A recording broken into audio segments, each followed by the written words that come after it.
Hello, hello প্রিয় বান্ধবী। এই, আমি তোমার বান্ধবী কবে হইলাম?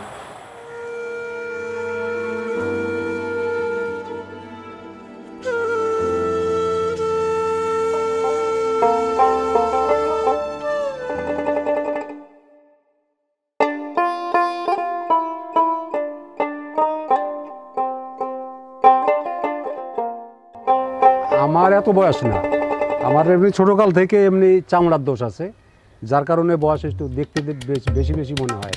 আমি কিন্তু এত বয়সী না। না জান, দাড়িটা আমার ইজ্জত। এই দাড়িটার কারণেই আমাকে অনেকটা প্রায় পুরুষ পুরুষ লাগে।